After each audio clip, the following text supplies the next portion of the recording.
As I said, this is the ProcureLA Accelerator series, and we are on Module 3. So this is Introduction to the City of Los Angeles Certifications for Small Businesses. Okay. And who are we? So I am Christina Spiritu, and I am from PACE, Pacific Asian Consortium and Employment. And we are a nonprofit organization that has been around since the 70s.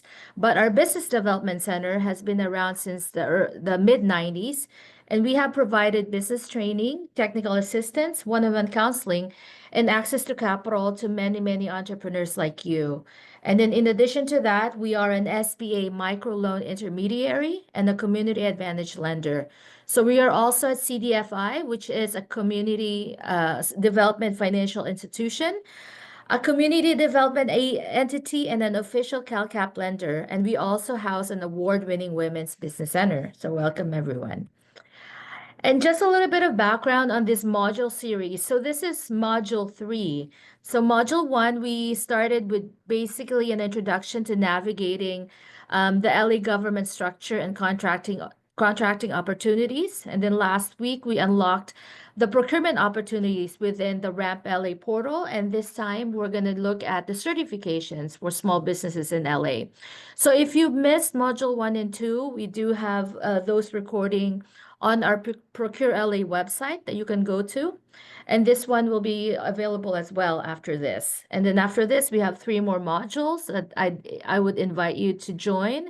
So next week, we're going to have one on marketing strategies. The week after, we're going to do bid proposals. And then after that, we're going to be navigating post-bid success. So essentially, all these modules take you from A to Z, all the way from navigating the different opportunities up to when you actually win a bid and what you do when you win a contract. So please feel free to join us on all these different modules. So what is ProcureLA? So ProcureLA is a partnership that we've had with Mayor Karen Bass's office. And so we are basically the procurement arm for the mayor's office. And so we provide free services and resources to help you acquire city contracts, because who hasn't heard of the Olympics, right? So everyone has been talking about the Olympics in 2028, all the opportunities that come with that.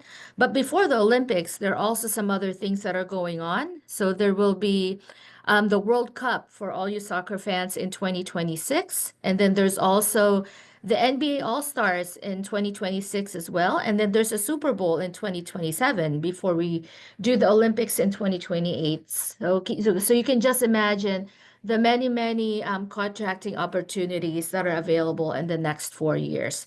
So what we aim to do is to get you ready. So one of the steps that you can do that is through ProcureLA. So if you sign up, there you go. So first of all, we are, as I said, a strong partner of the ProcureLA program. So since for the past 3 years, we have served over 370 minority business enterprises. We've had over 100 million in contract, 66 million in financing, capital and bonding, and over 1,000 job creation. So that's just in the past 3 years. And then some of the procurement activities that we've done. So we do business assistance services. We have procurement bulletins. So we have contractors that tell us if they have any bid opportunities, and we blast them to the people on our database. We have one-on-one counseling sessions. We help with bid proposals. And we also have a lot of different resources, and also partnerships with some of our speakers here, that we count as some of our experts that we can turn into when we have questions. So we'll introduce them to you later. And then just the eligibility on ProcureLA. So if you go to the website, procurela.com, what you do is you just go and then register to be part of it. Yeah, there are some eligibility requirements. So you must be a for-profit business operating in the city of LA. You must have a business tax registration certificate with the city of LA that's current. And then you're operating from a commercial location. So you must have a brick and mortar. And then you must identify a negative economic impact resulting from COVID-19, and then you must be in good standing with the Secretary of State. So people ask me, so what if I'm not one of those? it doesn't matter because aside from ProcureLA, we also have different programs within PACE, and we provide the same type of one-on-one counseling sessions and access to resources and such. It's just in a different program. So this one is just our partnership with the city, the mayor's office. However, we can help beyond that. So what I would recommend is just, you just go ahead and put down and register, and then either way, in whatever program, we'll be able to help you out. And then just a little bit of agenda. As I said, my name is Christina Espiritu, and then some of our speakers, which we'll introduce shortly. We have Ed Salcido from the Supplier Clearinghouse, Teresa from the California Department of General Services, and Melissa Savage from the City of LA Bureau of Contract Administration. So with that said, I'd like to give them the floor. So Ed, if you wanted to talk about who you are and just a little bit of background before we start the panel discussion. Yeah, Christina, absolutely. So first of all, thank you for giving me the opportunity to be part of this amazing panel. And I want to welcome everyone here to today's workshop. So my role with the Supplier Clearinghouse is as a project manager. So I'm responsible for the operation of the Supplier Clearinghouse, which is a certification unit for the California Public Utilities Commission. So what that means is that under the CPUC, there are approximately 27 different utilities, and that includes electrical, water, cellular companies, cable companies, some of the biggest ones here in California that all must participate as part of the Supplier Clearinghouse. And the Supplier Clearinghouse, through the CPUC, operates under General Order 156. And under General Order 156, we have established a minority business goal of 15%. We have a women business enterprise goal of 5%. We utilize the disabled veteran business goal of 1.5%. And we have an LGBT goal of 1.5%. We also certify, in addition to those groups, we also certify persons with disabilities. And then we work closely with multiple organizations, such as the National Minority Supplier Diversity Council, the NGLCC, the National Gay and Lesbian Chamber of Commerce, WeBank, and Disability In. And we reciprocate with them. We utilize their certifications and bring them into the Supplier Clearinghouse. I'm going to stop there. There's a lot more information with regards to the Supplier Clearinghouse. I welcome all of you to take a look at the website. We have some excellent certification opportunities. We have approximately 9,000 firms that are in our database. It's probably second only to the California DGS database. And we also have a significant amount of procurement dollars. The procurement spend for some of these organizations is amazing. So some of the larger utilities like PG&E, Southern California Edison, perhaps Verizon and so forth, they will have as high as 30, even higher percentage of spend to minority, women, and other diverse businesses. So if you haven't already looked into the Supplier Clearinghouse, please do so. And I'm here today to help answer any questions related to certifications for the Supplier Clearinghouse. Christina. Thank you. Thank you, Ed. And Teresa? Hi, my name is Teresa Macias Ruiz, and I work for the Office of Small Business and DBBE Services with the Department of General Services. And I'm a bilingual business outreach liaison. So my main role is to bring the information to businesses of all sorts of types, right? We don't care. To let them know about our certifications so that you can get a little piece of the many billions of dollars that are spent by California. So we only have 3 certifications. I don't know. I think we are going to speak about this later on, but we have the small business for the purpose of public works, and the disabled veteran business enterprise. That's all we have. But yeah, my main role is to help you or bring the knowledge of the certifications to get you certified and let you know where you can look up all those procurement contracts. Thank you, Teresa. And Melissa? Hello. As she said, my name is Melissa Savage. I am a senior management analyst with the Bureau of Contract Administration, which is in the Department of Public Works here with the city. My section in particular processes all of the certifications that the city offers. We have quite a few. And then on top of the ones we process, we also recognize quite a few as well. Sort of some from DGS, Supplier Clearinghouse. Yeah, we have a lot of reciprocal ones. The ones that we process in-house that are probably the most prolific, the most popular, are related to our local business procurement program, which is for businesses that are located within the city or county of Los Angeles. And that actually often involves a financial incentive when it comes to the bidding process, not on everything, but it is possible. And then on top of that is our MBE, WBE. So the women and minority owned business. We do disadvantaged business as well, airport concessions. LAWA has a separate section within us, so they process their own for anybody who's interested in airport concessions, that kind of thing. But that's what my department does, is certifications all the time. And we have many, so which we'll go through. Well, thank you, Melissa. And I see on the chat there's so many diverse industries, so I'm pretty sure that they have questions on all of you, for all of you guys, because it's yeah, it's all encompassing. But let's get started. So just a couple housekeeping items before we start. So make sure you're in listening mode.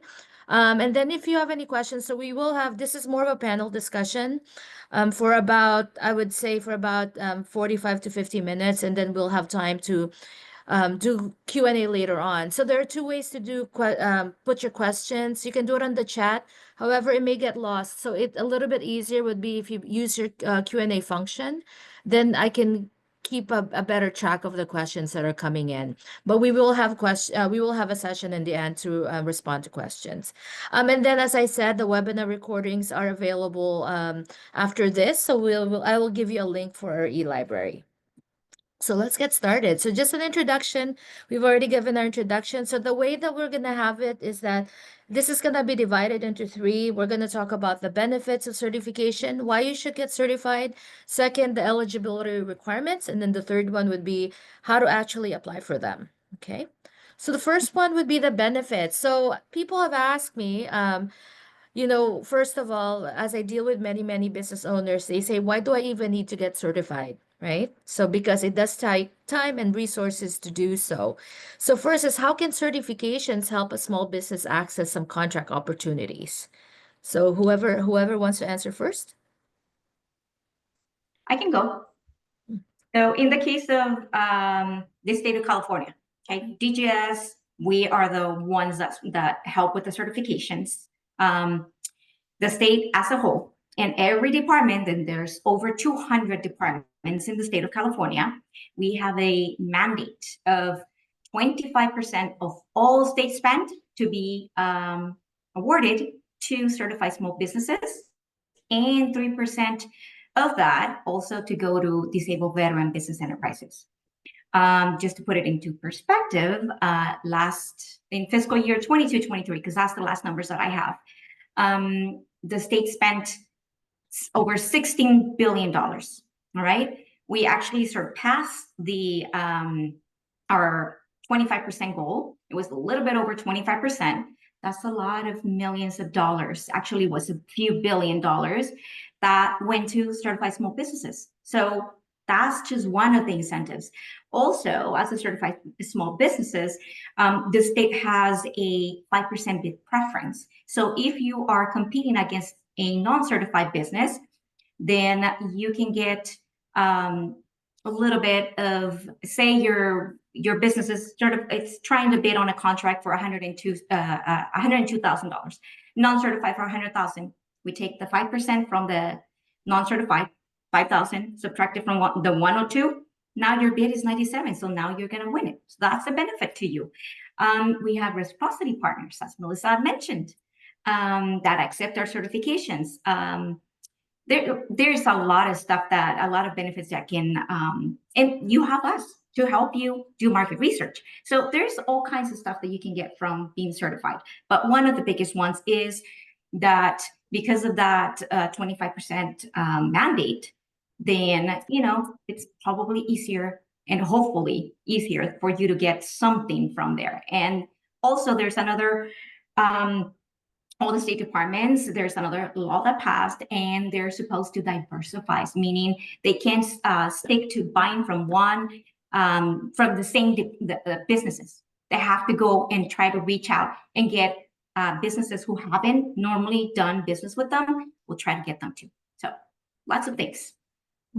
Yeah, if Thank I you, could Teresa. add just a really quick note on that. I think what you just heard, I think is excellent reasons how a certification can help a small business.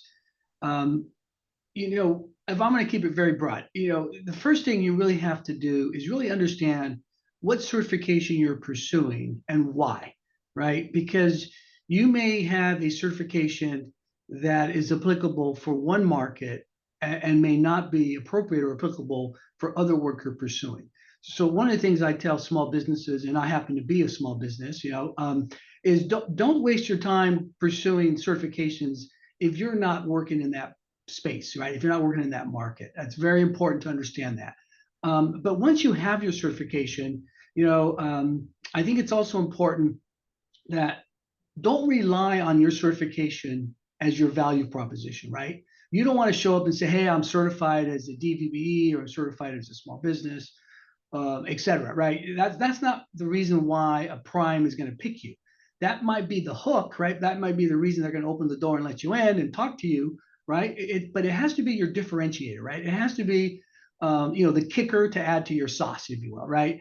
Certifications, they make a huge difference when prime contractors or agencies or like the city is looking for a small business or minority or women business to meet their objectives, right? They have goals. Most of these are aspirational. In fact, they have to be aspirational if they're going to deal with race and gender, like an MBE or WBE. But typically, you're going to see that, primes or cities, including other agencies, they really have a huge incentives to meet those targets. Like you just heard, the state's got a 25% small business objective. They're going to try to meet it. And in the case, what I just heard, they exceeded it.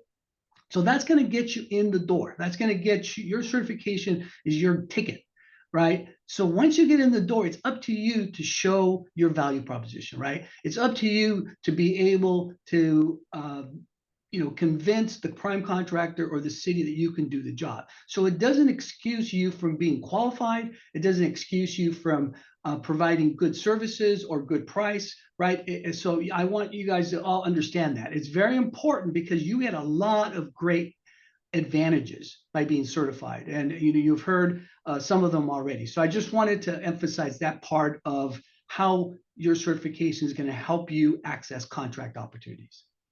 Yeah, I'm just gonna parrot pretty much what you guys have already covered, but the city doesn't have standard goals the way that the state does. But each one of our departments, each one of our bids that go out, the contractors do make commitments to hire 10% local, 25% local, 5% minority, 5% women, whatever their particular ratio is, depending on what they want it to be. And that goes into part of the city's decision on which prime contractor to give the contract to. But once that happens, they have to fulfill that goal. So they will go out and they will look for, it comes down to a combination of NICS codes, which I hope you know what those are, your NICS codes and then your certification, because they're going to do a search for companies that can do a certain type of work, and they're going to look at what those companies are. And although they are committing to hiring 10% local or 10% minority, that gives them a 90% window to not hire your certified business if you can't meet the need of what their need for the contract. So it is the certification will get you in the door, but it is not going to get you the job.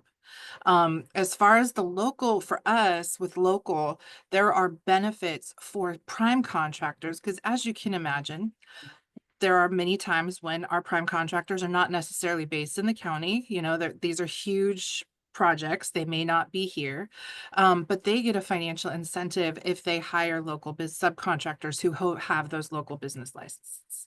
So it is beneficial to all involved to be as certified as you can, but it is also very, very important, as Ed and Teresa said, that you have your business ready to go and you know what your NICS codes are, what work you can do, what capacity you can handle in that realm.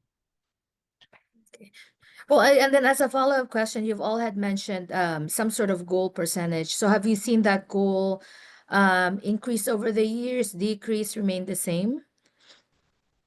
We haven't seen it. It's varies for us because it depends on every single bid and who gets that prime contract. It varies widely. Okay.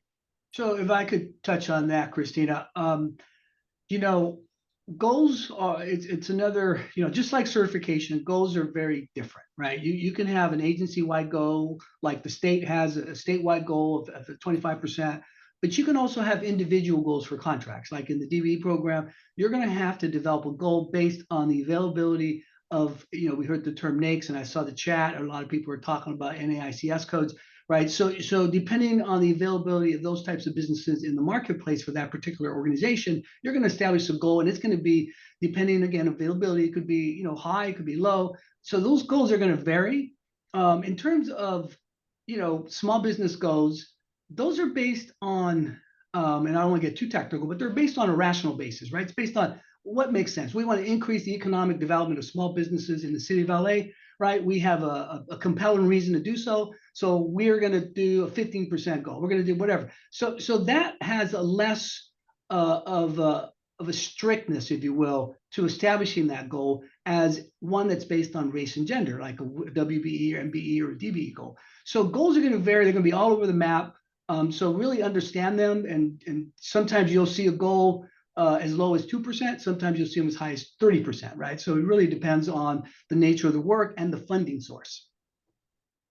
Yeah, and then one thing, and great answers, and then one thing that you had also mentioned, and I wanted to make sure I highlight because it's a question I also get asked, is that there's so many certifications out there, and they only have so much time in the day. So then how do they pick what certifications they should get first? And I know you've spoken a little bit about it, but I wanted to make sure I get it highlighted because it's a question I get asked all the time.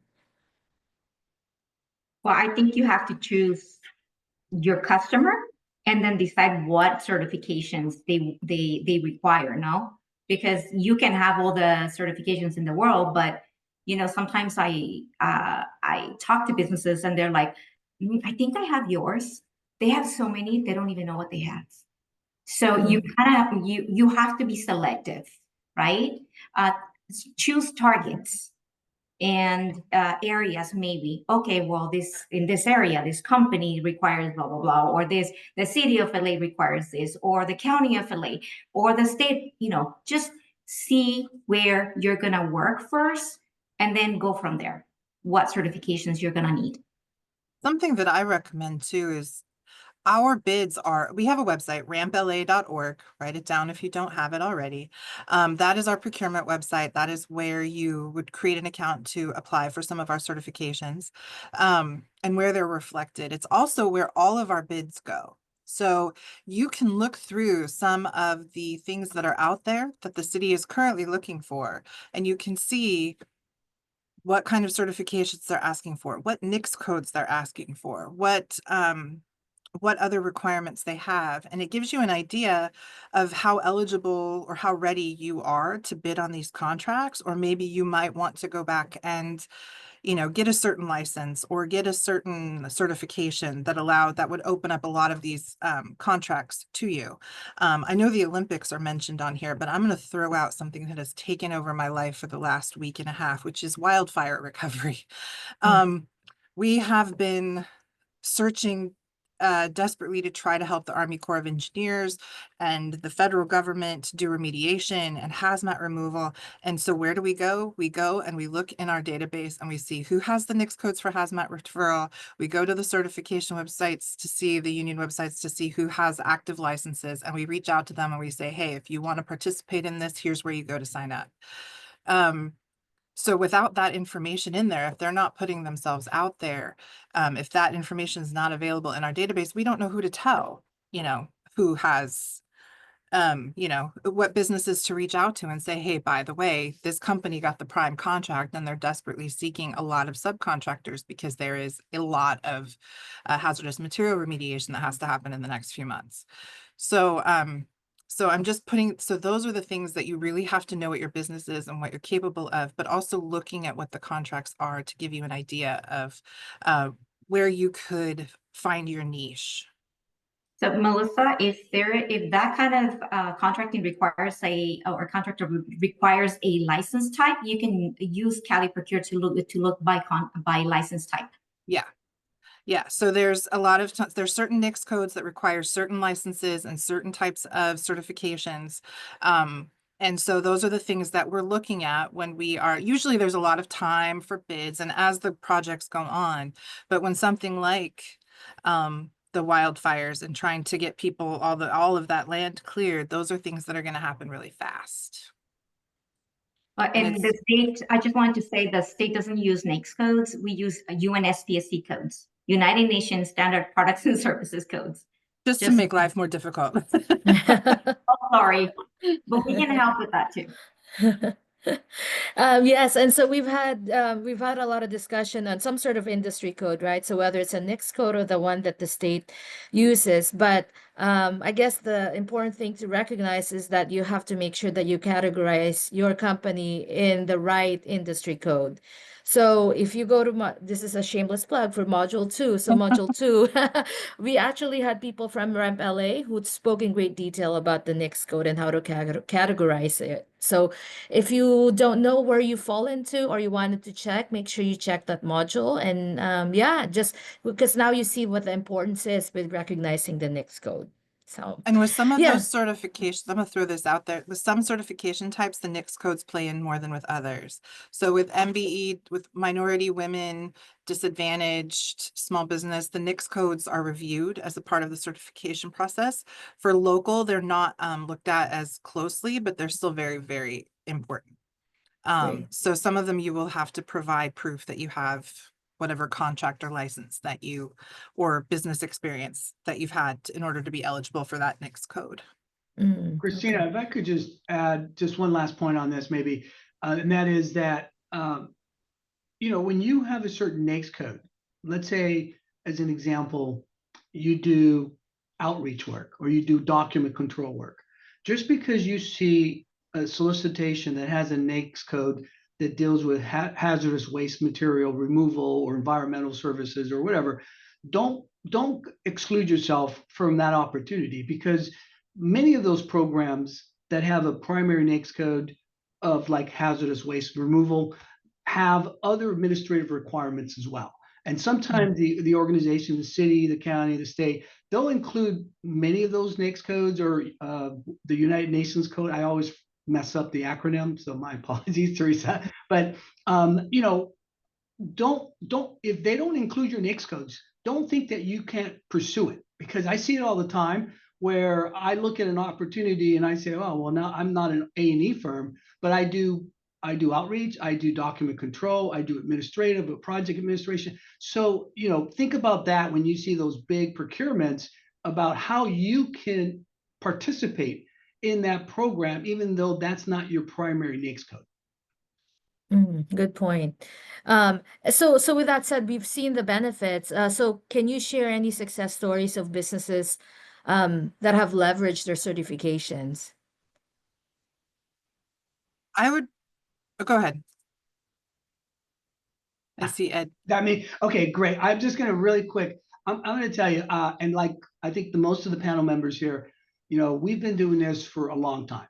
I've been doing this for over 25 years, and I can probably tell you numerous stories about wonderful success stories.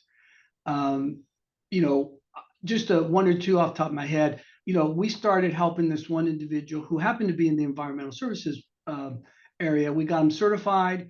That part of the certification required that they had certain infrastructure in place, and this is where an operation like PACE can help, you know, helping you with the technical assistance, the developing procedures, processes, etc. Once we got them set there, they were on their way. They participated as a protege. They worked as a protege for 5 years with a big environmental contract region. You know, it's a regional area contractor. And 12 years later, they sold their firm for $250 million. Wow. Right. And so that's just one example. Now, just last year, we had a big project. It's a alternative delivery project where you have design build or construction management and general contractor combined. And we brought in a lady, got her certified, had one truck. And by the 5th year of that project, she had 22 trucks. Right. So those are the kind of stories you're going to hear when you see individuals like yourselves that, you know, start off with just something very small, and you have the opportunity for that type of success. One factor, it's a universal factor, and if you've heard me speak before, you've heard me say this, but, you know, there's been a lot of studies as to what is the secret to success. What makes those people successful that we can glean from, right? What do we take away? And the number one factor that has been studied and has been repeatedly stated is grit, right? Those of you that speak Spanish, it's ganas. You got to have ganas, right? You have to have grit. And it's really Chutzpah. That's it, chutzpah, right? You have to have that perseverance, right? That's what it's going to take for you to be successful in any endeavor that you seek. So I just wanted to really focus on that part of the success stories. Is, you know, success is going to get you, or it's going to come to you, but it's really about you having the grit to get there. Mm. I'm going to Great piggyback point. off that because one of my examples that I was thinking about sharing for that question was a marketing company that came in as part of our Small Business Academy. She was one woman show. She had a few people. But in looking at the city contract, she found ways that she could partner with other people that she was meeting within these training groups and consortiums where they could collectively come together and bid on contracts, all bringing different parts to it, but being able, none of them were big enough or had enough infrastructure to be a prime contractor. But when they came together and bid on it as a group, they were able to acquire multiple city contracts doing just that. So, and now she's got a big company with lots of translators and other things doing multilingual marketing. So yeah, definitely be creative in your thinking. I'm looking at the questions that are coming in. I know the DEI one comes up a lot. As far as we're concerned, as far as we know at this time, the DEI issues are on the federal level, which means they could affect the disadvantaged business enterprise and the airport concessions disadvantaged business enterprise, but we are still waiting to hear about that. So at this point, no change. And the state and the city, as far as I know, have no plans on changing anything. Okay. Teresa, you're shaking your head, so. Yeah, we don't know anything. You know, you hear it probably before we do, or at the same time that we do, if anything changes. But yeah, you're right. It's at the federal level for now. So Christina, I'm sorry, Teresa, I interrupted you. Sorry, I was just going to share my story really quick. It's actually a small business from the LA or Orange County area, somewhere around there. But I know I see them all the time in all the events that I go to. So they're out there. They put themselves out there. They network a lot, and they got actually a small contract I think it was $250. It was like $250,000, which is small, but it doesn't matter from that. Sometimes other opportunities come because now they're known to, you know, have done something, pulled off something, right, with State Department. So they got a contract for us, actually for my unit. It was for my unit. We didn't hire them. It was a review and everything, you know, so But out of them going out to networks and then, letting people know that they were out there, that's how you can get something, right? You can get contracts. You got a network so that people get to know you and see you and talk to you so they know what you are capable of doing. Great. Yeah, and Ed, were you gonna Christine, I was say going to ask something? you, just so we know the protocols here, how do you want to handle the questions? Are we going to wait till the end to go through those questions? Because I know there are several questions in the chat. I'm sorry, in the Q&A Uh, box now. Yeah, I mean, I was gonna wait for maybe the one-off questions, but if you think it pertains to the conversation at this point, yeah, feel free to answer. Because as I said, for example, the one on DEI I've seen it quite a few times, so it seems like that's a concern that most people have. And so, but yeah, just, we can kind of just like go with the flow with how the questions are. But Okay, yeah, thank you. but thank you though. Yes. So one thing I did want to follow up on was that Melissa, you talked about the consortium. So if you are a consortium of, let's say, 5 businesses bidding on something, so can you talk about that a little bit? Like, do they all have to be certified? Like what have you seen out there with regards to those types of ventures? Oh, Sorry about that. I sit near a door, so I was trying to avoid the door opening and closing noise. They don't have to all be certified, or they can be certified as different things, come together collectively. There usually has to be a lead, depending on what the nature of the contract is. I think the contract they were bidding on was with DOT. It had to do with like bus benches or the advertising. So it was they needed a concrete, they needed, someone to bring in the seats themselves, someone to do the installation, and then a marketing company that would do the advertising, and that sort of thing. So they were able to come together and figure out the percentage of work and then who would be the qualified lead on the project. Mhm. So you would need to look at what the requirements are and what the ask is for, and figure out how you wanted to approach it before you could figure out who you would want to make lead. I did see a question in there about public works contracts versus non-public works contracts. And so I'm going to just say on the part of City of Los Angeles, Public Works is one department amongst many within the City of Los Angeles, and each department has their own contracting. We don't manage it on our own. So there's Department of Water and Power, there's LA World Airports, there's the harbor, there's Public Works sanitation, Public Works engineering, Public Work. There's a lot of different things. So yes, there is a difference between Public Works projects and non-Public Works projects based on which department is doing the contract, is putting it out to bid. Got it. Okay. And I know that earlier, like this was a question that I wanted you to answer with regards to the sporting events, like the Olympics. So what industries will there be a focus in it, and what's the importance of certifications with these projects? I'm going to say that what Ed was saying before about not giving up if you don't see your classification listed towards the top, it doesn't mean it's not needed. So LA 28, I know, has been working very hard in putting together a taxonomy of what they think they'll need, down to like pool tables for the rec rooms and, toilet paper and all those sorts of things. And so as you can imagine, like things like ceremonies and events, construction and contracting, facilities management, food and beverage, accommodations, game operations, marketing, technology, transportation, all of these things are stuff that they've identified, but it's not exclusive of other needs. It's so massive. They can't list it all out completely at this point. So I have a couple of links. I can share them, or I know, Christine, you said you could share them later.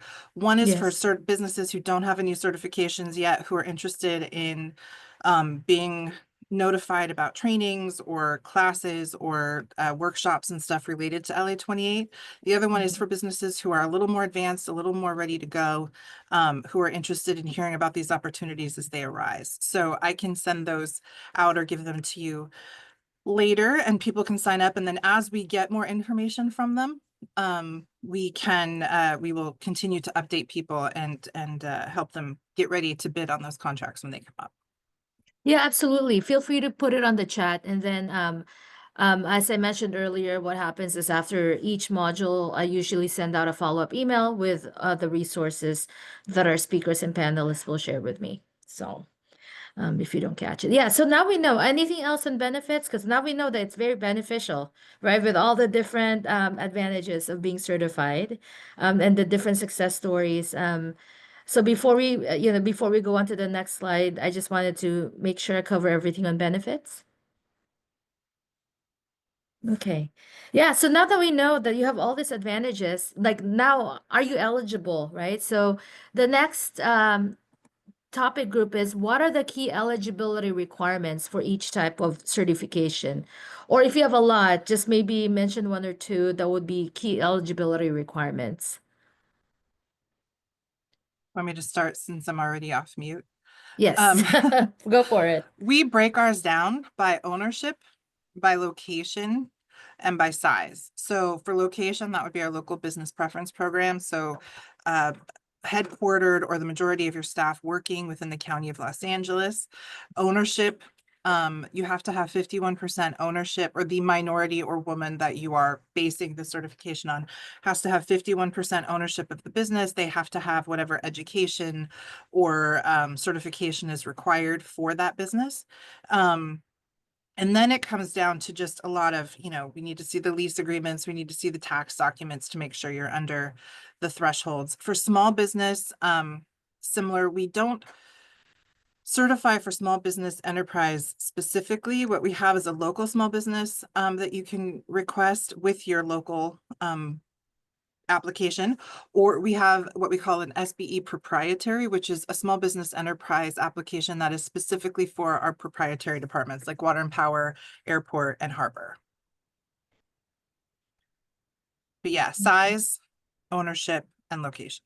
And So location, Christina, yes. if I could add to that, this is a really good question. In fact, I think it's a very important question about understanding eligibility requirements, because I think there's a lot of maybe misunderstanding with regards to the ownership component. Melissa, I think you covered the 51% ownership requirement, and many times owners think that coming in with 51% ownership is all it takes. So for the supplier clearinghouse and for other certifications, like if any of you are certified as a disadvantaged business enterprise, for example, they require ownership, management, and control. And those are the key takeaways. So not only do you have to own 51% or more of your business, but you have to control it. You have to manage it, right? And if you're just a paper kind of what I call, technical compliance here, you're just on the corporate documents, you're the 51% owner, but in fact, you're not the highest paid, you're not the highest officer, you're not the CEO, president, you're not performing as one, you're not managing, you're not controlling the business, you have a chairperson that's got control over the business, etc. Right? You're not going to get certified with many of these certifications, right? And so it's really important that you understand the eligibility requirements for those types of certifications, and every one of them is different. One thing I think is important to share with everyone is that if you have multiple owners, right, and maybe there's 2 qualifying owners or 3 qualifying owners, if the 3 of you or the 2 of you have at least 51% collectively, you can still be eligible for many of these certifications, right? But it goes back again to ensuring that one of those qualifying owners is able to manage, control, and operate the business. Yeah. And Teresa? Okay, so for us, for the small business, Ed touched on a lot of stuff and you're gonna see it. So for a small business, you have to be independently owned and operated. You cannot be dominant in the field of operations, so meaning you have to have competition, right? You have to live in California. Your office has to be in California. And if there's officers, they also have to be Californians. They have to live in California. You can have up to 100 employees, and you can make up to 18 million. It's an average over the past 3 fiscal years. So you can make more one year, less the other, as long as it averages out to 18 million. But if you're a manufacturer, you can make any amount. Still, the 100 cap is there. For the Small Business for Public Works, same, except you can grow the number of employees up to 200, and then you can make up to 43 million. Again, it's an average over the past 3 fiscal years. And then if you're for the disabled veteran business enterprise, you have to, of course, have served in the armed forces in any of the branches, right? And you have to have a disability because of your service of 10% or more. And then for that one, you do have to be a 51%. The veteran has to be owner. It can be one or more veterans, but if there's multiple disabled vets, at least 51% ownership. Unless it's an LLC, then it has to be 100% owned by one or more disabled vet.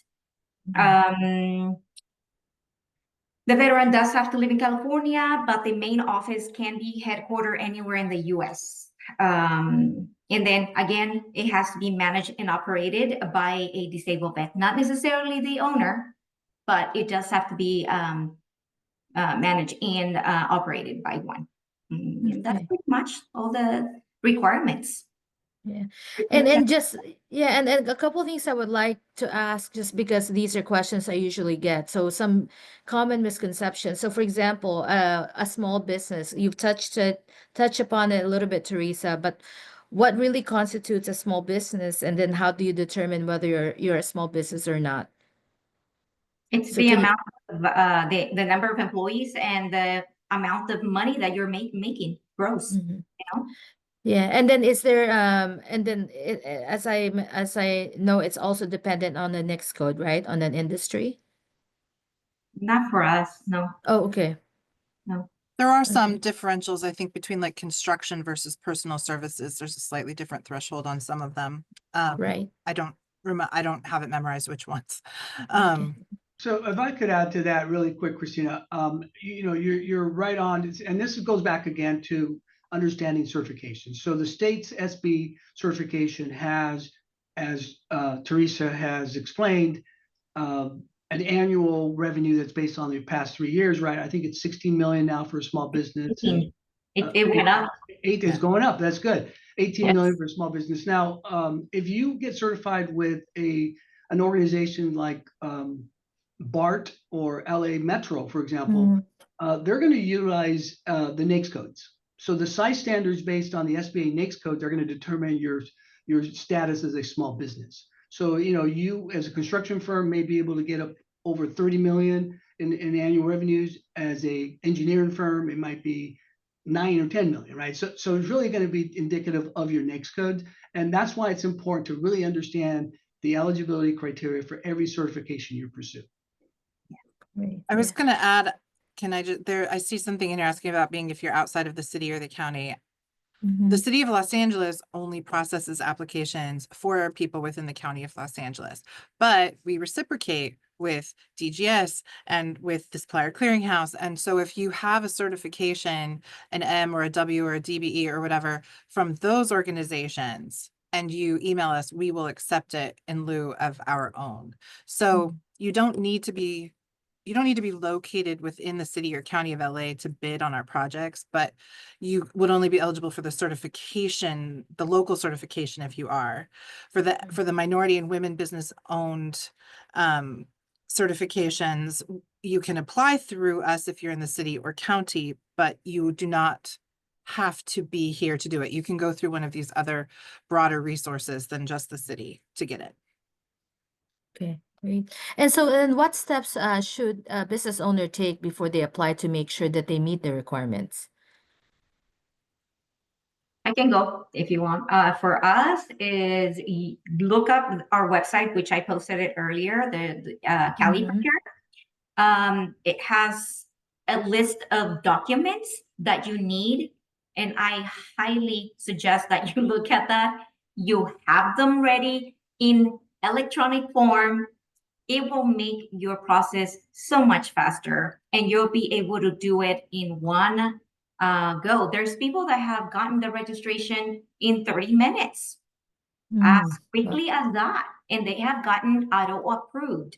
So if you are ready and you know your information, it should be a quick process. If you don't know it, gather all your documents, review them so that it reminds you. Because if you've been in business for a long time, you might have forgotten the day you started your business, which is needed to get the certification. So simple things like that, right? Having all your documents in e-form would be great. Yeah. Yeah, and I just wanted to share that last week we actually had an in-person certification that DGS had done over here in our downtown LA office, and within a span, not as fast as 3 minutes, but in a span of 2 hours, a few people have gotten their certifications because they've had all the documents ready electronically. So as I always say, make sure you just put everything in Google Drive, and then because a lot of the certifications they do require some of the same things, right? So there's a lot of overlap. So, yes. Go. Chrissy, I was just gonna really quick here, and I think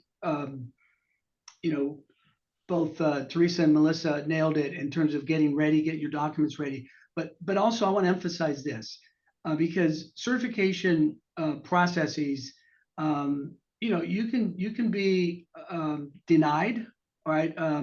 If you don't understand the eligibility criteria, right? So in addition to getting your documents in order and ready to go, really understand what are the requirements for that certification. Because what happens, at least with the Supplier Clearinghouse and other organizations, is if you get denied, you're precluded from recertifying or for reapplying for as long as a year, right? So you have 12 months you have to wait. So if you got something wrong, your corporate documents show that somebody else's is the CEO or president, or your ownership doesn't line up with all of your documents, that could preclude you from getting certified for over a year. So just make sure you understand, again, those requirements before you push forward with the application. And you anticipated one of the questions I have, because that's also a common question that I receive. So, so anything else on eligibility before we head to the next topic? I would say know your documents, read them. We have our rules and regulations, especially for the local business enterprise. It's on our website.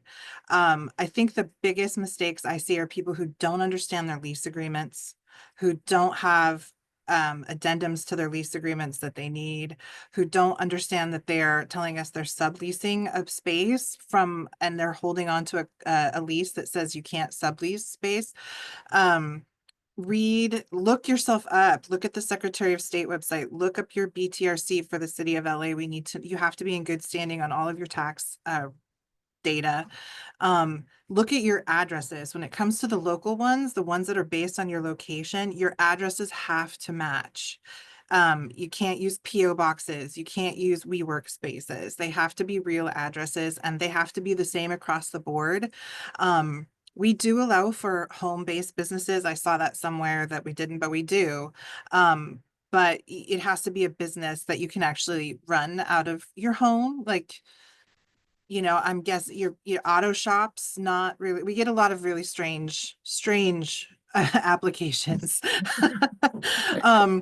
And we go into a lot of, we go looking at Google Maps and other things and satellite images. We've had people that put in websites and it's a porta potty in an empty lot. And you're like, no, that's not a business location. So, people, creativity, I appreciate it on a personal level, but when it comes to your certification applications, just make sure your stuff is all in line before you submit it, because I tell people it takes a long time for us to process applications. It does. We are very thorough and go through all the paperwork that you submit. And I will tell people that I could do it in 3 or 4 hours if I had perfect documentation given to me up front. But getting that perfect documentation sometimes takes months to get from people. Because every time we request something new, we legally have to give you 2 weeks to give it to us. You take the 2 weeks, you ask for an extension, you give it to us, it still has errors. So yeah, know what you're going to be asked for and be prepared with those documents, because it's going to get you disqualified, or it's just going to take forever. Right. Well, thank you for sharing the best practices. I guess one thing I hear is just to make sure you have everything correct the first time, so you don't have to redo it again, right? Yeah. Because it takes longer, and then you may be precluded from actually doing it for another year, it seems like. So, yeah, so now that we know that we've, all the benefits of certification, now you figure out you're actually eligible. So what's the next step? So now we're actually going to apply for the certifications. So you kind of touched upon it a little bit. So what are some of the essential documents and information that are needed to apply for the certifications?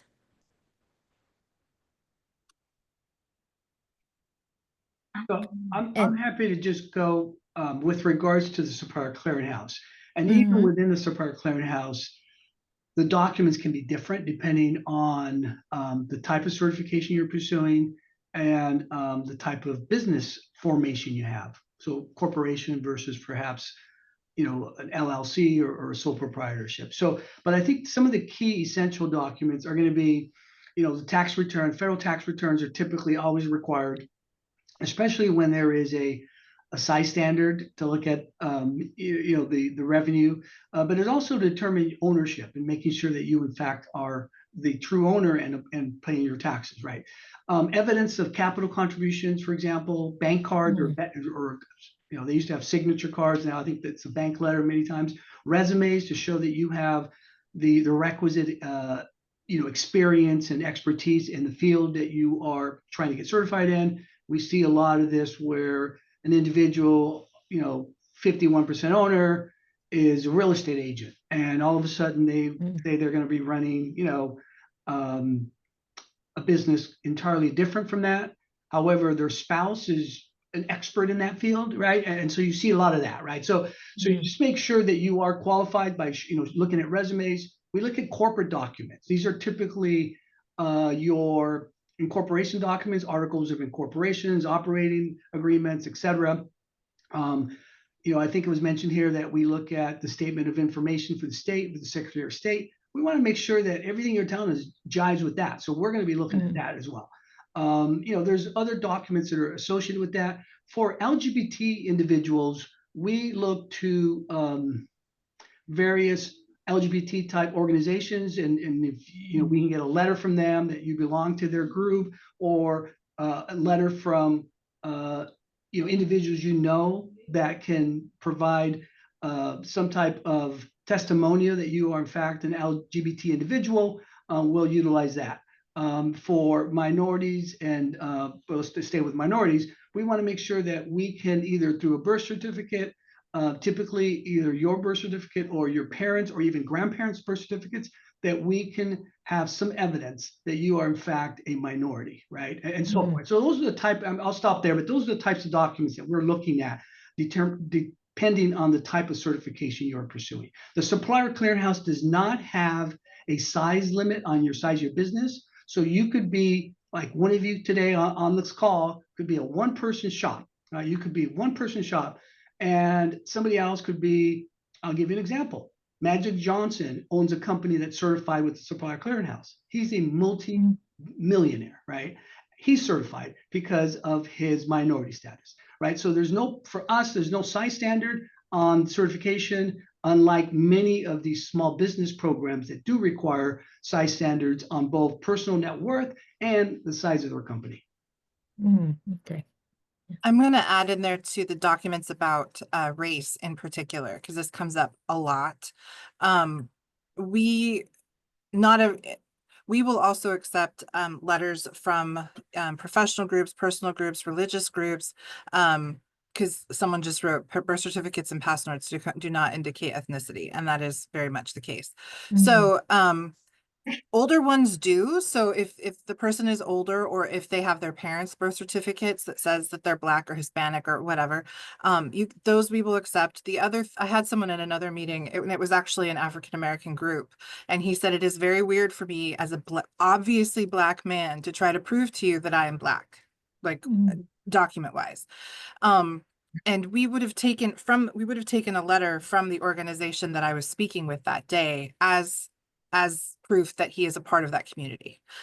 So if you don't have something obvious like a birth certificate, we also, if you have one that's in another language, that's fine. Just provide the translation for it. It has to be a certified translated sort of thing. We've gotten them in Sanskrit and all kinds of other fun languages. But that would be the next thing to go to. And we'll work with people. If you don't have it, we're not going to automatically disqualify you. We're going to see what you can come up with. Letters from churches, passports do not show race. So that wouldn't work. We do ask for passports to show residency, but not for race. So I just wanted to throw that into everything else you said is correct. Yeah, same here. Yeah. And then with regards to the common mistake, I know one thing you had mentioned was the lease agreement, right? Anything else that that all of you three, that if there a common mistake that people can avoid easily? If I could quickly start, one common mistake is those of you that use either, what is it, Solo or some of these online, corporation documents, they're boilerplates. So read them before you submit them, because like I said earlier, many times your corporate document might be different from if you're a corporation, your stock certificates or your ledger or even the statement of information. Make sure they're consistent, because some people sometimes forget that they have listed one individual as a CEO, and then it changes later and they forget to update that other document, and you have these inconsistencies. And that's going to be a red flag right away. We're going to say, wait, this isn't really jive, right? So I think that's a common mistake, is like, don't just assume that a boilerplate document is going to have everything where it's supposed to be. And two, make sure that you check all your documents that deal with ownership and ensure that they're consistent. So what I've seen, and I've been helping lately, people get certified, is there's a question. So some of the paperwork that you need to have is, of course, your federal tax returns, the letter that you got from the IRS with the tax ID number that you're utilizing for your business, and the quarterly contribution return and report of wages. That's where I've seen a lot of mistakes done. If you are maybe husband and wife and you don't really have any employees, and that means you're not doing this form, the DE9C form, then you claim 0 when the question how many employees do you have? That's one of the mistakes that I've seen lately. Got it. Okay. Because if you claim 1, then it's going to ask you for that form, and then you're going to have to do it. And one question that I also get is, how do you check on management, that they have the 51% management of the company? So I'll start really quick. Typically, we conduct site visits, and they've been, during COVID and sometimes even today. In fact, most times even today, they're virtual, right? And so we'll interview key owners. We'll ask. We have a questionnaire that we put together that essentially talks to a lot of different points, and those are not just handed to the individual. We will either interview them on the phone, or we will go out and visit the actual business and interview them in person. And then, I've got a lot of great stories with that process as well, but I'm not going to go there right now. But I think that's one area where we can confirm that. The other thing that we look at is, as part of the application, there's questions that are asked about your role and who does what. We look at that, right? Because sometimes one of the things that we see a lot of this is husband and wife business, where you're, for whatever reason, the spouse, typically it's the wife, that will have 51%, and that certificate, that's for purposes of getting a WBE certification. Or sometimes you'll see 2 partners, 2 males, where the minority will have 51%, right? And again, it's for the sole purpose of getting certified, right? Then when you see the expertise and the background, the experience, it doesn't line up, right? And you see a lot of that. And those, to me, are very common, I think, red flags for us. And so what we're looking at many times is, what are you doing as 51% owner? And if you're doing all the administration, all the invoicing, all the accounting, but you're not really an expert in the field, especially in engineering firms or in professional services firms, it's very unlikely we're not going to certify you, because especially if it's recent that you have moved into that position and your prior experience has been entirely different from that. And so we're going to ask the question, we're going to look at what you're doing, we're going to look at your resume to ensure that you have the right managerial and the right expertise to do that work as the primary owner. I'm going to add, it would also, what we've done in the past, it could also just affect which NICS codes we're willing to certify you for. So we had a husband and wife team, they had a trucking company. They were trying to get certified as a women-owned business, but the wife didn't have the Class A license and she didn't own the truck. She was the dispatcher. So we certified the firm as a WBE, but only using NICS codes related to dispatch and admin, not trucking, because they were not certifiable in those classifications. So that's another way to try to find, we try to help you. But there's certain things we can't get around. So that would be another way that that might impact you. You wouldn't be able to get the NICS codes you want to use certified. And if I can just confirm, so let's say it's a business that requires a license, so then the 51%, the one who's certifying has to hold the license, or can it be another person? Has to be the one that Has to holds be. the license. Got it. Okay. Okay. Yeah. And I see a lot of questions on the chat about time. Oh, go ahead. Sorry, it's different with the state. We don't check like that. They do for the ones that do require, which the percentages. And I asked the question because I don't do certifications. I help once in a while, but I have to refer to them for any questions. They said that that's where the tax returns, operating agreements, and share registers are for. That's what Stock they options and stockholder options, that kind of stuff. Shareholders. That's how they'll check for that stuff. Got it. Okay. And then I see a lot of questions on the chat about timeline. So estimated timeline on how long the certification process takes. I guess assuming that you have all your documents. I can start. Assuming you have everything, you answer all the questions correctly, you could be auto-approved as soon as you hit submit. Okay. We And I don't do auto approve. So yeah, we don't do auto approve. We go through every single application, every single document by hand. And I have 5 dedicated analysts that oversee about 7 or 8 different certification types. So the timeline is different depending on which certification. I think our LBE, the local business enterprise, is probably the most backed up. There's usually 3 or 4, sometimes, well, about 3 months, I think, before we get to it. There's several hundred in the queue at any given moment. So that's another reason why it's really important to have those documents ready to go when we ask for it. Because if you've already waited 3 months for us to even open it up, and then if everything's wrong, it kind of sucks to have to go back to that. We won't make you wait a year, but if you reapply, then you're back at the bottom of the list. So and adding to that, if for whatever reason you don't get auto approved, and it goes into pending for review, or if you get denied, okay. But if you go into pending for review, usually it's a 2-month process, wait time for your application to get to the number 1 on the queue, right? So top of the queue. If you get denied, I just read the Q&A. I'm pretty sure you can contact them to review it and see what they'll do. So if I could quickly go and just say for the Supply Clearinghouse, we have about a 30-day turnaround on your standard application. We also have a fast track application, which is for smaller firms, and that's also a little bit less than 30 days.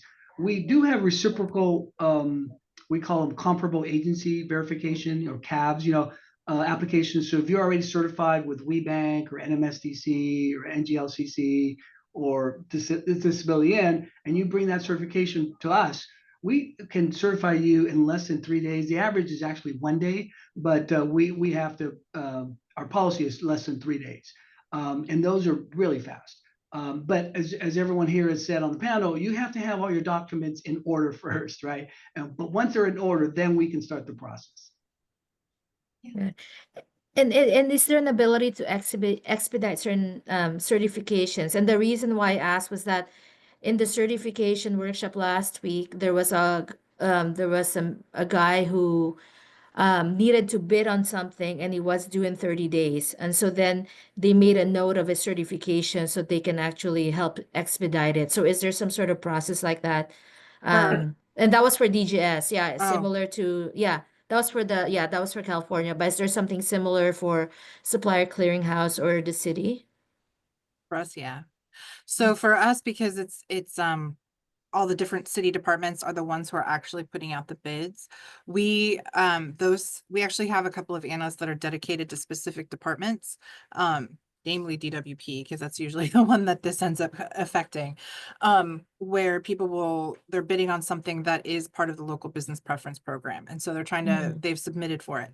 So our rule is that the request has to come from Department of Water and Power, and they have to show us proof that the impact of the certification impacts the award of the bid. So people can't email us and tell us, hey, I need this in a hurry. They need to contact the project manager for the thing that they're bidding on, and that project manager will determine whether or not to request the rush request from us. But even so, we can only move as fast as people reply to responses. So we'll move you up to the top of the list, but if it takes you 3 or 4 weeks to get us the documents you need that we ask for, it's not really, we can't move any faster than when than you give us stuff. So, yeah, if you're bidding on a city, law was a little different. They have slightly different rules, but that is our general rule for local. We don't really have many rush requests for minority or women because those don't usually impact a bid. Got it. Okay. So yeah, and we have just like Melissa said, we pretty much do the same thing. We have, if a utility has a procurement that is urgent and the certification is going to impact the ability to count the spend, if you will, we'll get either a priority request, or we call it flag, our system will flag it, and then that'll go to the top, and we'll work quickly to certify that firm. But again, I want to parrot what Melissa just said is, if documents are missing, we can't do anything. We have to wait for that firm to submit the appropriate documents, and then we can expedite once we have that. Okay. For DGS, you have a button, a question that asks you if you have something in the next 30 days, and you have to provide the information about the contract that you are planning on bidding on. So, and if you're auto-approved, then there's no problem. It could be a problem only if you're pending for review, right? So, and I know that DGS does in-person workshops. Does the city and Supplier Clearinghouse do the same as well? Do you have some in-person workshops? So I'll start.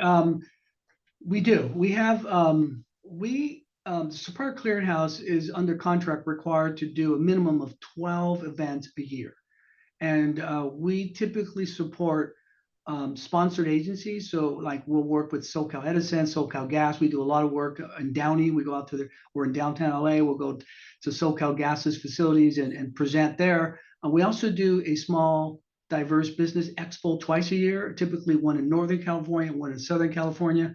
And then one of those is usually lined up with an annual event called the En Banc, which is where all the commissioners from the CPUC get together, and it's kind of like the walk of fame and the walk of shame, I call it, because they'll talk about all the great, work that utilities that met or exceeded their goals did, and the ones that were under the goals, they'll walk them through the shame walk as well. So we do that, so we typically, like today, we're more than happy to participate in panels. We also will do a certification presentation of how to get certified through the Supplier Clearinghouse. We'll do those virtually, but we also, like I said, we'll do at least 12 of those. I think last year we did 16 live events, for example. But our contract is to do at least 12 of those annually. Great. Yes. Yeah. And it helped when we had the in-person one because, as I mentioned, there was a guy there that needed assistance, and he just said, okay, just email me and then we'll take care of that and expedite it. So, and then I think you had mentioned a little bit. So what happens if an application is denied? Is it the same thing? There's a button, or is there a place that you can email or call?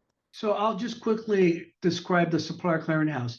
We have an appeal process. You know, the appeal process for me is like when cities, you know, talk about their protest process. They don't want to talk about their protest process, right? But we don't want to talk about our appeal process. But it's front and center. It's in the General Order 156, and it's in the application itself. And then when you get denied in the letter, we will tell you what the appeal process is. So you have 14 days from the day of your denial to appeal directly to the supplier clearinghouse. You can come and present, or you know, do it virtually, or you can write a letter telling us why we should reconsider the denial.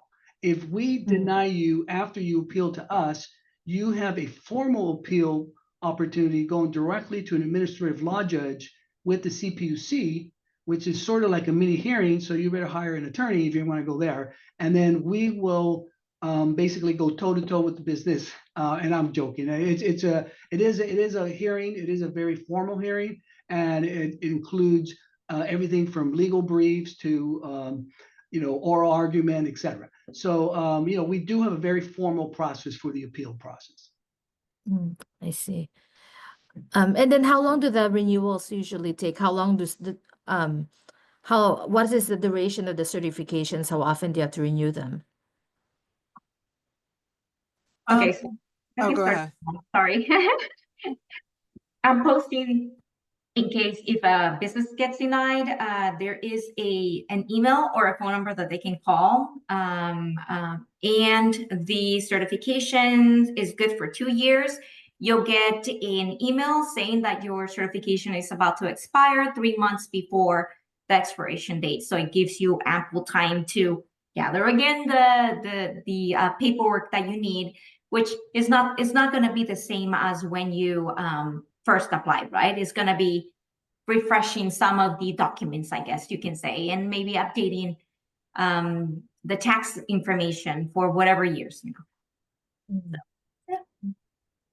Great. For And For go us, it ahead. kind of depends if you get denied, it kind of depends on why. If you feel that everything that you have provided to us is legit and that the reason we're denying you is not accurate and not acceptable, there is an appeal process laid out in our rules and procedures, which are on our website. If you say, oh, I didn't realize I needed to do that, or it's a simple fix, you can just reapply. We don't hold you to the 1 year issue. If you appeal and we are found it is upheld, then the 1 year would apply. Gotcha. Okay.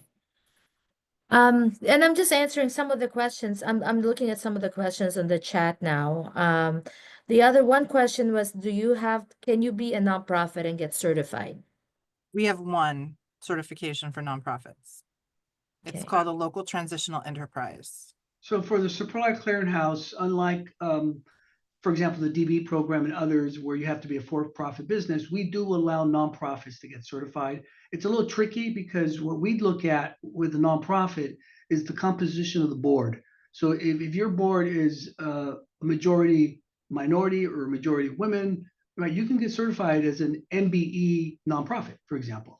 And so we do allow nonprofits to get certified. We also allow ESOPs to get certified. You know, it gets trickier and trickier, you know, the more owners you have. And so my recommendation, if you are a nonprofit and you do want to get certified, is make sure, again, that the board members are going to be either, you know, if you're pursuing a women's certificate or minority certificate, if the ownership and the chairperson for that board is going to be the requisite qualifying owner. Oh, I see. Okay. And that was gonna be my next question, is that the board composition often changes. So then do you have to recertify and then basically check the composition every time? So how does that work with Yeah. nonprofits? That's a great question. So with all supplier clearinghouse certifications, you have an affirmative duty. You are required to tell us when ownership changes.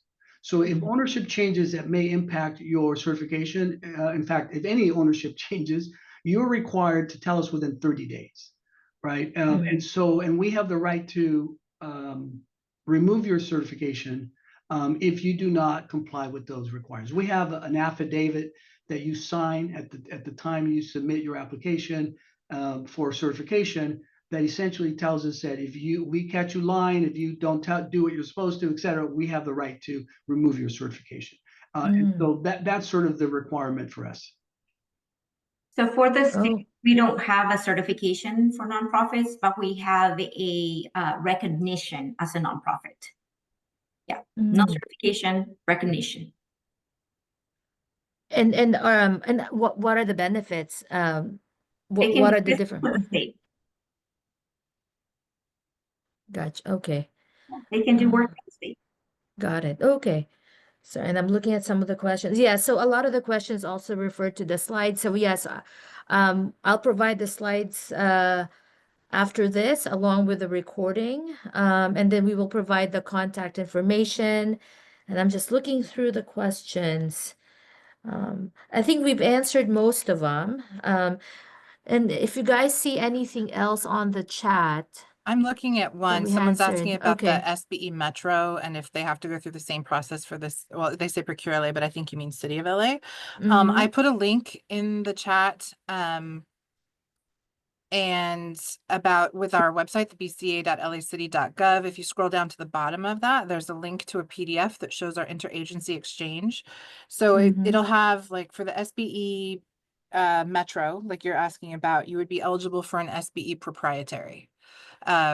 So if you wanted something other than that, then you would need to apply for it. So there is some reciprocation, but it's not always exactly the same. I always think of it like the exchange rates. Like it's kind of, you might lose a little on the exchange, but it is that you will get something for it. Brick and mortar versus consultancy. The city of Los Angeles does allow for home businesses. So a consultancy would simply be a home business. So then your home would have to, for a local business, your home would have to be located within the city of Los Angeles. If you don't rent or don't have a lease agreement, if you own, then you would just need to show the tax documents that reflect that. Thank you. And then there were some questions on, and then Teresa, can you repeat the benefits of a nonprofit recognition? We hardly ever talk about nonprofits, so I don't have all the information. I'm going to post the website where they can get the rest of the information. Yeah, we have very few, to be honest. So I think that's one of the reasons why we don't speak about it. And I don't have all the information, but I don't want to say anything wrong, right? Yeah. So I'll post it at the website, and then that way you guys can read through it. I apologize. But like I said, we don't get too many nonprofits. Yeah, and you know what, me either. That's something I don't, I don't deal with all the time. So I learned something new, that there's even something called a nonprofit recognition with the state and also with Supplier Clearinghouse. Yes, so I let me do have just one question I saw, Christina, if that's okay. I want to go for it. on to. I saw somebody had asked, why should I get certified with the Supplier Clearinghouse if you don't recognize minority or women status? And that's a misconception. We do. We certify. This is a very interesting certification program, because unlike the state, that is precluded from recognizing race and gender, as a result of Proposition 209 from almost 30 years ago, the CPUC program is actually funded by the utilities themselves.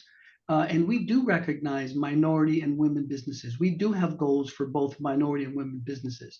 So if you are a minority-owned firm or a woman-owned firm, I would strongly suggest that you look at the Supplier Clearinghouse for certification.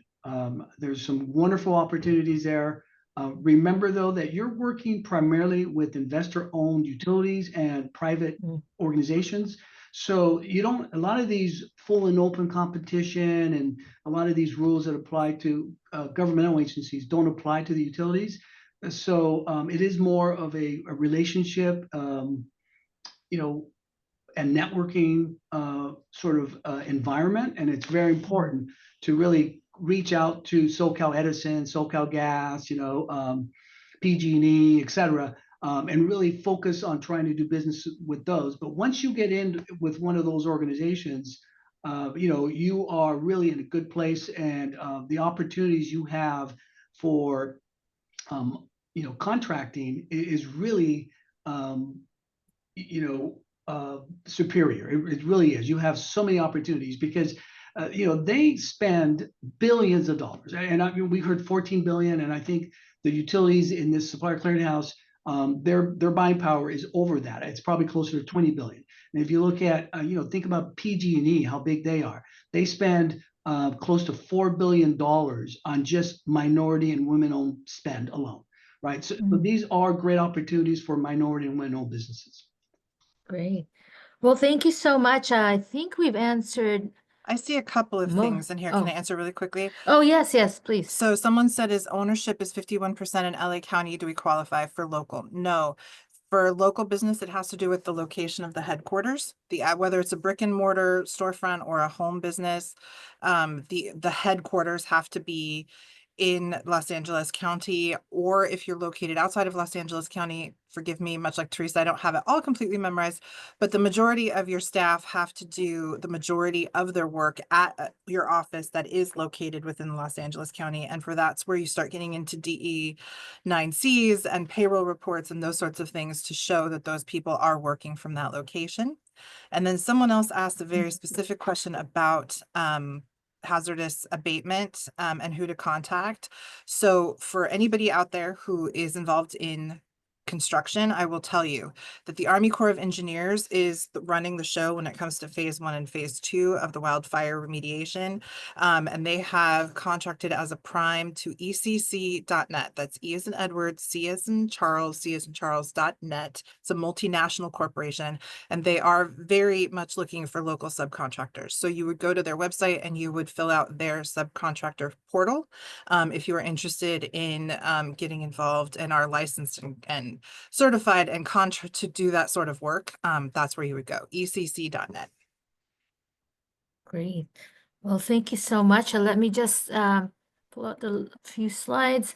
This is just more information on ProcureLA. So we're going to have a few upcoming events. So if you are interested in doing module 4 to 6, so please use the Scan Me code, and then it will lead you to the registration page. And then you'll also get a link to the previous modules, so recording of the different modules. So I'll just give you a few seconds to scan this. Okay. And then here, if you have any more information, and if you have any questions, this is my information. And as I said, I will be sending out a follow-up email to our panelists. Thank you so much for all your knowledge and all your time. I learned a lot, especially on the nonprofit side I didn't know about. So thank you so much. So with that said, have a great rest of your day. And hopefully I'll see you next week. But thank you, everyone. Thank you. Thank you.